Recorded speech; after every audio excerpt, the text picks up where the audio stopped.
Hello and welcome to Anime vs. the World. As usual, I'm your host, TigerJ15, and with me today we have a very special guest.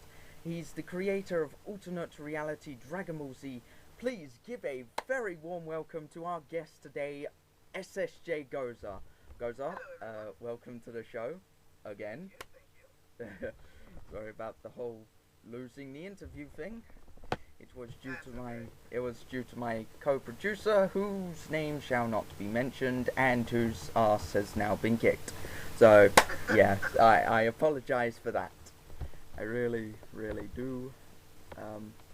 No big deal. Stuff happens. Okay. First off, how did the name Gozar come about? The name Gozar, it originated when I first became a Dragon Ball fan back in 2002.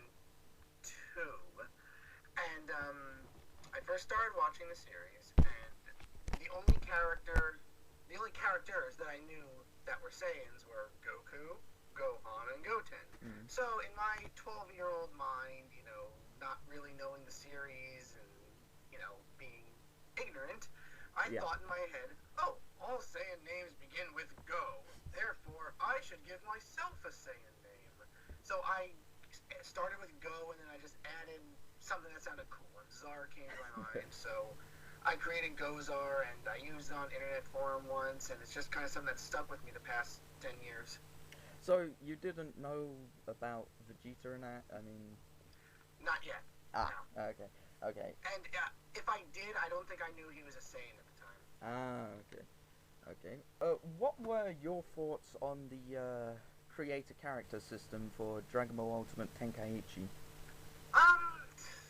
It was definitely a concept that was long overdue. Mm-hmm. Fans have been, wanting that for so many years, and it's good that they finally added in. The unfortunate thing is that it was added in on such a lackluster game, because to me the created character system just couldn't salvage what I view as a really terrible fighting engine and a really boring game. I would have much preferred it be added on some kind of revamp of the Budokai series or something like that. Which they're actually doing at the moment. Well, yes, the HD collection, yeah. But unfortunately that won't be having a created character system, at least as far as I know. Right now it's only been said that they're just HD revamps, not necessarily game remakes. So. Which is a shame. So, the concept of ARDBZ, where did that come from? Well, around 2006, a friend of mine named Chris had created a little parody that he did of the video game series, or computer game series, Fable. And I watched it, and it was just kind of him voicing over the character, walking around, doing some funny things. And even though I didn't know the game or ever played it, I laughed. I thought it was funny. He was doing some funny things. And I thought to myself, well, this would be so much fun to do with a series that I love. Dragon Ball being my favorite franchise of all time, I chose Dragon Ball and, did this little quick parody, which was the first episode, and people liked it, so I made a second and a third, and people continued to like it, and I just kept going with it. So, for the actual series, where did you get most of your ideas for episodes from? A lot of the jokes just came from random jokes that I would come up with while watching the series. Right. In later episodes, they've come from jokes that both my wife and I have made while watching the series. Jokes from friends as well. Yep. Just kind of like just random everyday stuff. That's the kind of feel I wanted to give ARDBZ.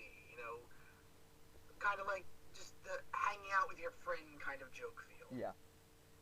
That's the kind of comedy that I like. So, that's the audience that I wanted to promote my series to. Some people who would like the same kind of comedy as me. Like I said, that hanging out with your friend, kind of goofing around, elbow to the rim joke. Okay. These next couple questions are about TeamFourStar and all that. So, if if you don't want to answer them, you don't actually have to. It's just that's fine. okay. Go ahead. Okay. Do you hate TeamFourStar or Dragon Ball Z Abridged? Yes, I do. Okay. Would you like to expand that reason? Sure.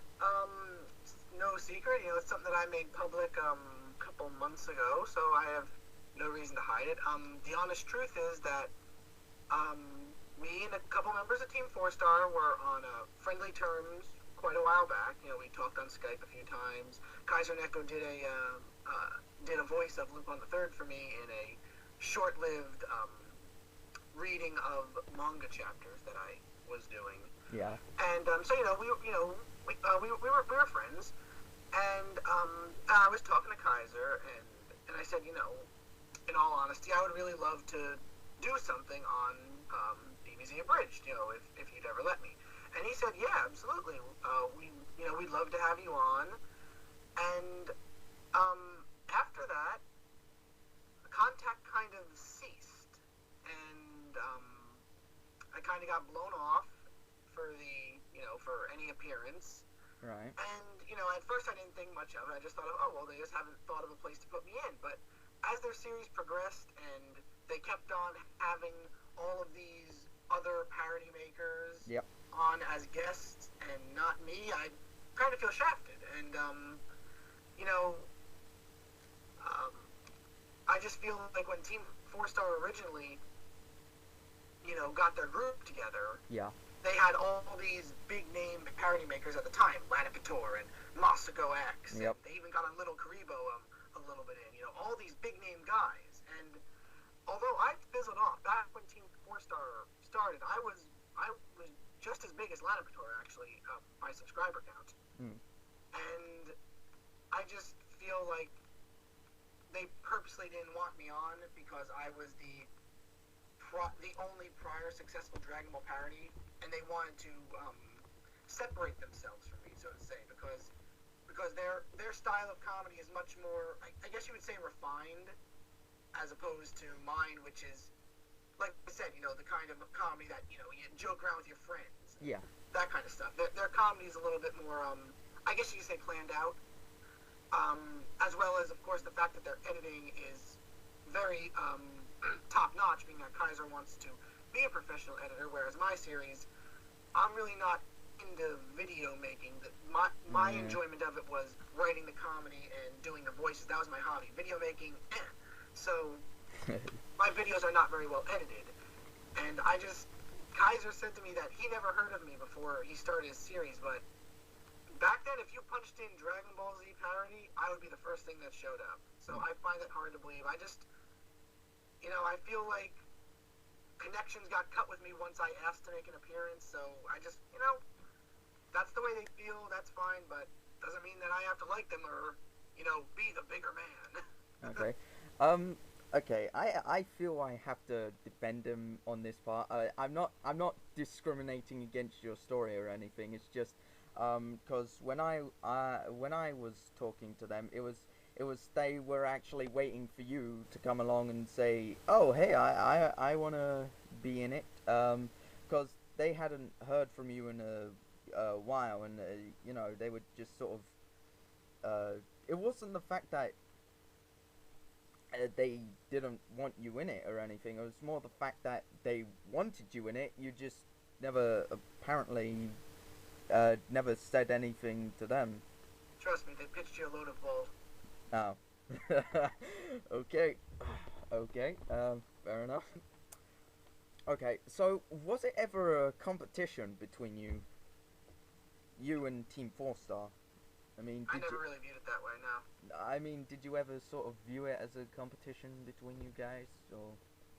Not really. In all honesty, no. Two completely different series trying to do two completely different things. A lot of people did view it as a competition. I never did. But,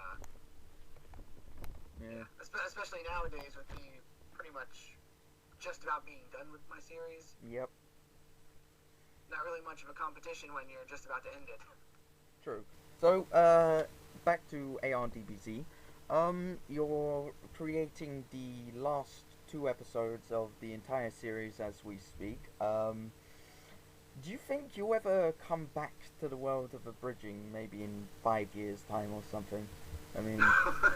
That's a pretty long way away, but, so, I mean, it's hard to say there, but I always have, fun ideas for potential, new series, but the truth is, I'm not into video making anymore. Like, yeah, I could come up with some funny jokes, but I don't have the drive anymore to go through all the process of actually making videos. It's just really not my hobby anymore. I mean, you never know what could happen in the future. True. I am still doing voices on my wife's parody series, Alternate Reality Kyokara Ma'o. And I do a little bit of writing with that, but she handles all the video editing. But as far as doing my own series goes, you never know. One day there could be like a one-shot parody of something that I'll do, but as far as a long-running series goes, I don't think so. Okay. If you don't mind me asking, how did you meet Ryan and Michelle? For the people watching this, that is Slack Writer and Majinbulgeta. Well, I guess I'll start off with my wife because she is number one. I met my wife through a mutual friend on the internet, and you know, we started out as friends, and we really hit it off. And in a couple months' time, it became more than that, and we started going out, doing the long distance thing over the internet. And after another short while, only 8 or 9 months, she moved in with me. She left Florida, and we moved in together. And that's the abridged version. And as for Ryan, him and I met. He was starting a Lupin the Third podcast. Yeah. And he wanted on, like, originally his intention for making the podcast was, I'm gonna have a different guest on, you know, every episode and talk about Lupin. And he had been following me on YouTube and knew that I was a Lupin fan, so he contacted me, kind of hoping that, having someone on who has an internet following could get me some views on the podcast. So, you know, we did the podcast together. Yeah.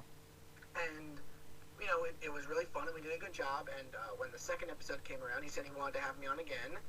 And we kind of just had really good chemistry that instead of his original intention of having on a new guest every episode, it was me and him. And from that chemistry and working relationship, I guess you could say, within a couple weeks or months, we had become good friends. Oh, okay. That's quite cool, meeting people over the internet. Yeah. This question goes back to one of your very early original videos, how to be a Z fighter. So 2 questions. How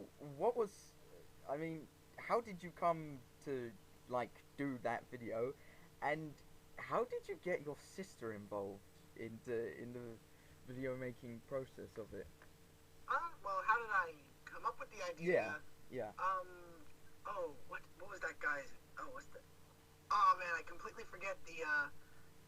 It was those videos on YouTube. I forget the person, the author of them, but it was like how to be a ninja, how to be emo, how to be a gangster.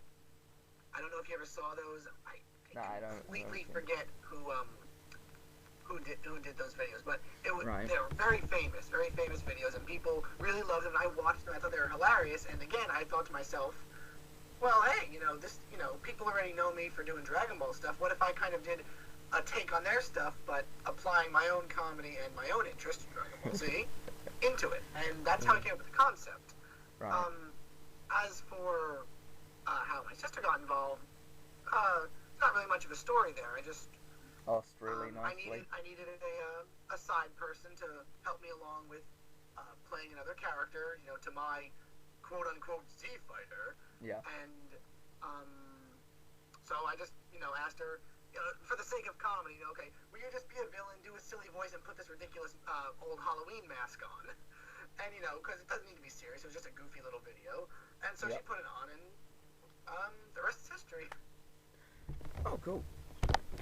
Wow, it seems we've reached a halfway mark in this video. So, this is sort of the part of the program, whatever we do here, where we basically like to do a game show type thing. And since this is the first episode of Anime versus the World, I'm going to ask you if... Wait, so I'm gonna be... The interview with me is the first episode? Yep. Check that TeamFourStar now! Gozar comes in first! Yeah. Well, none of them are really available until August, so... Yeah, 'cause they suck. Yeah. So anyway, since this is the first episode of Anime vs. the World, I want you to see if you can guess at least 9 out of 12 of the animes in the Anime vs. the World intro. Alright. Is it up on your screen at the moment? Yes, I can see it. Okay, well, I'm not gonna pause it. You have 3 tries, and here we go.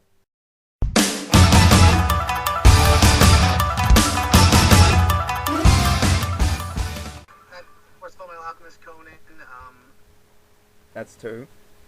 you went fast. Yeah, I know. Want me to replay it? Yeah. Okay, that's 2 out of 9. There's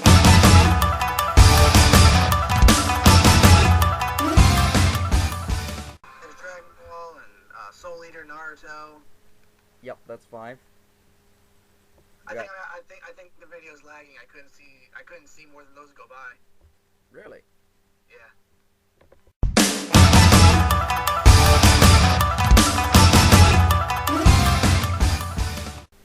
I saw 2 more, but I don't know what they were. Okay. Well, the answers could have been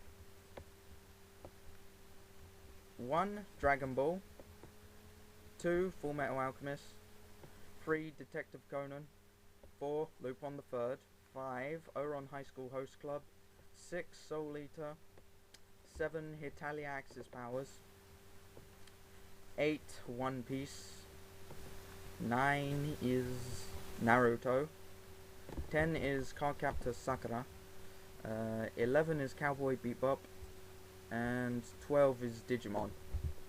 Yeah, a lot of those I didn't even see go by. Ah, okay. Well, I apologize for that. Yeah. Well, you managed to get 5 out of 9, so no prize for you.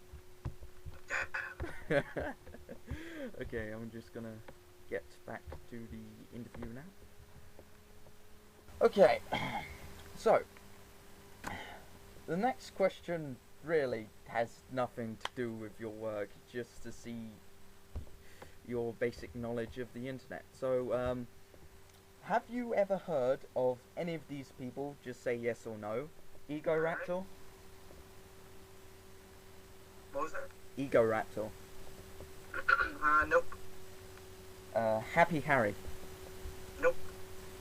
Rubber Ross. Nope. Edsworld. Nope.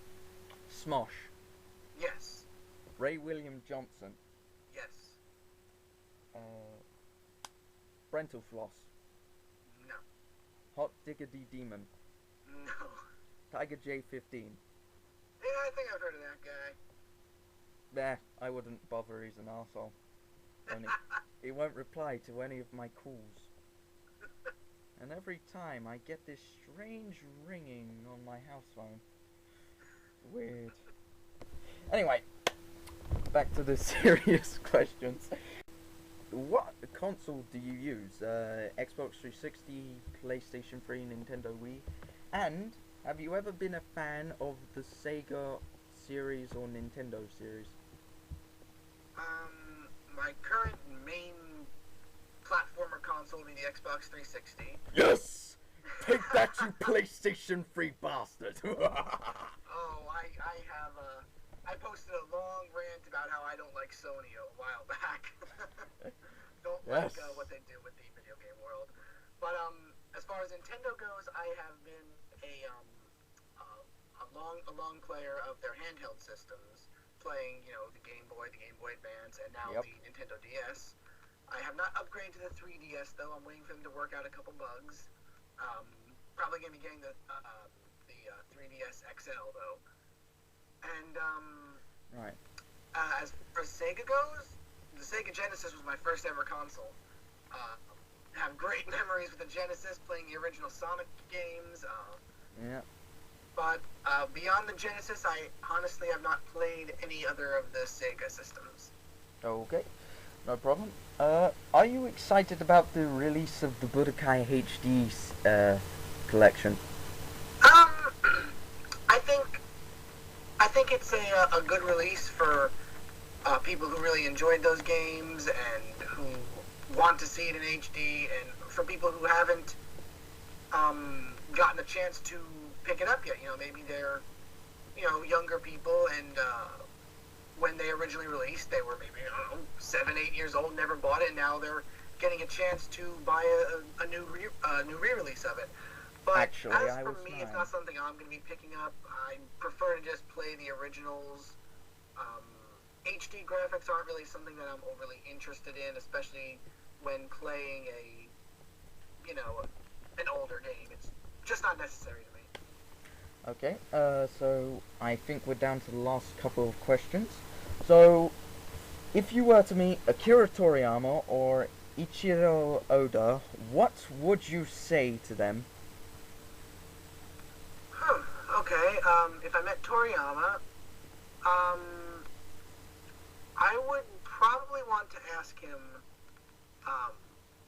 if he really had any hand in casting the Japanese voice actors.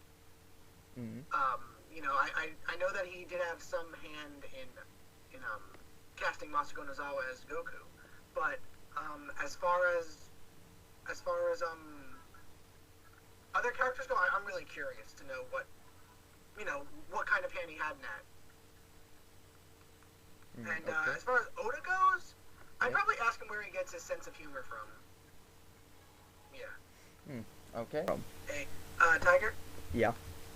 We are going to have to finish this interview in a couple minutes. I just got an important phone call that I need to take, okay? No problem.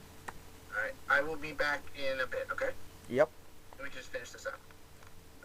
And well, he's gone. Let's go to our commercial messages. Tiger J15 here with your question break.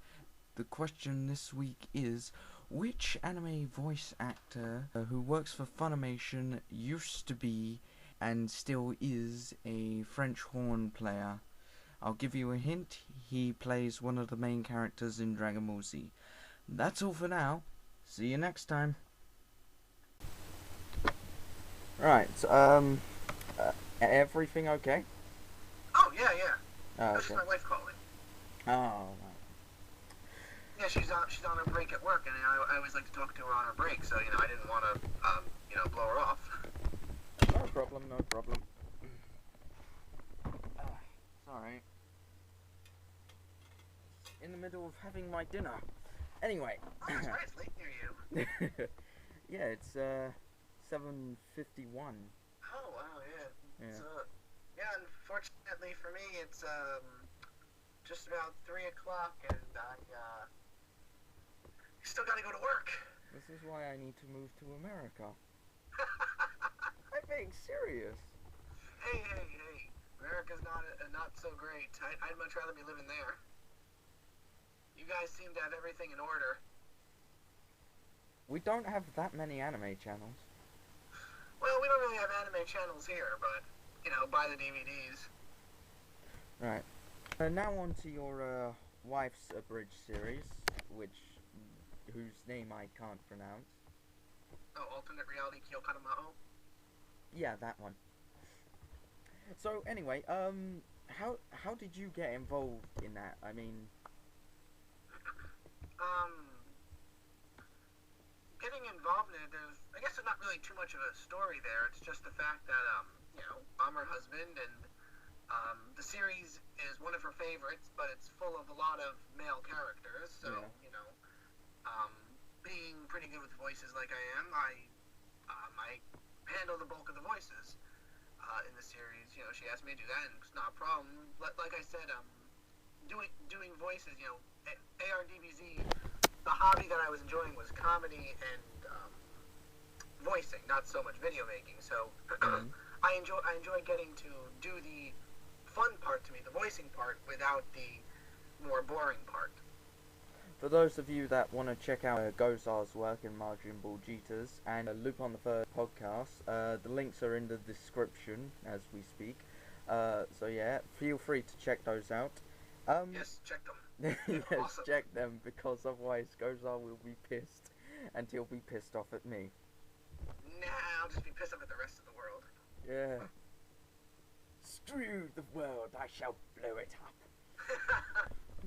Anyway, how much are you involved with the actual process of Karamayo? Damn it, I can't pronounce it. I mean, of writing ARKKM? I mean, all around, voicing, writing. Well, editing. voicing, like I said, I do the bulk of the voices. I'd say I do about in the span of one episode, I do maybe 80% of the lines. All right.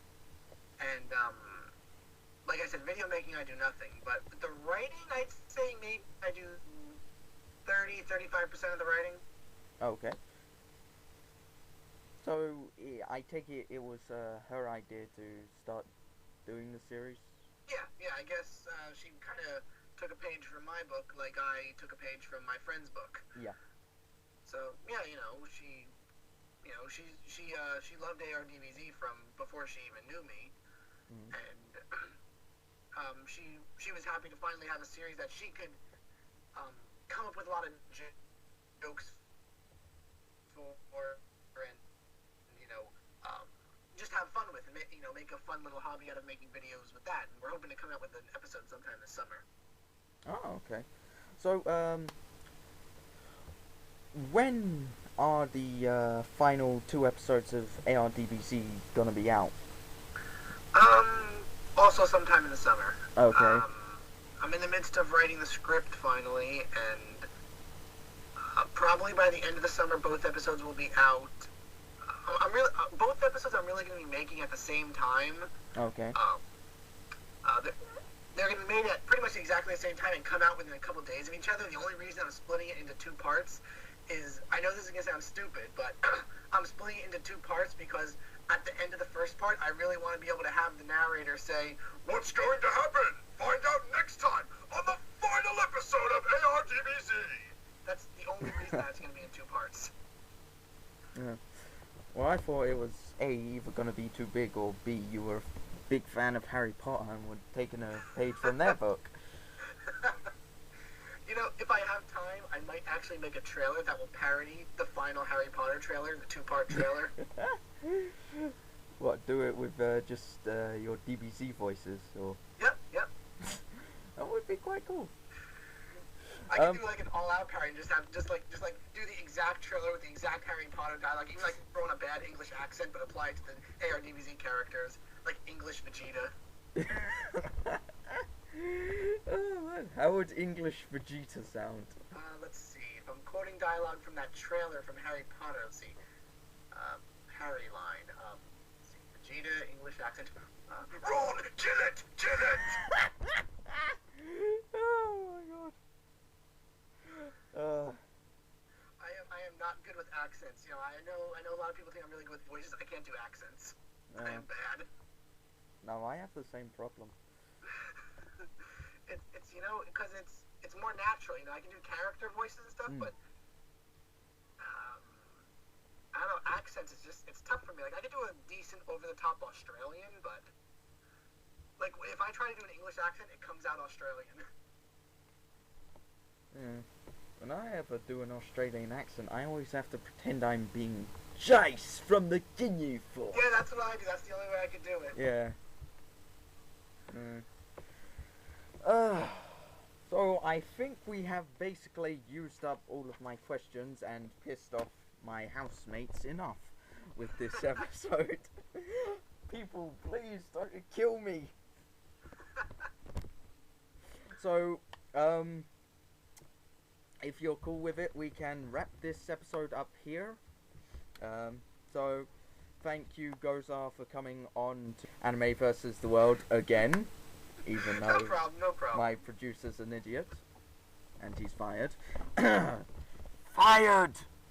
Now, what's he gonna do? He's gonna be sitting on the street with a paper bag with the alcohol in it, all cliche, with a giant scraggly beard. Yeah, don't fire him. It was an honest mistake. My co-producer's 15. That will make it even all the more sad when he's a drunk bum on the street. No, that'll be him in internet form. Anyway. Don't drink, kids.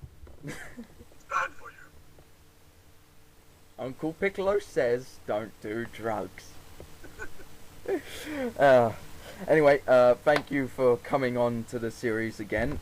Thank you for doing this interview with me, and thank you for the awesomeness that is alternate reality Dragon Ball Z.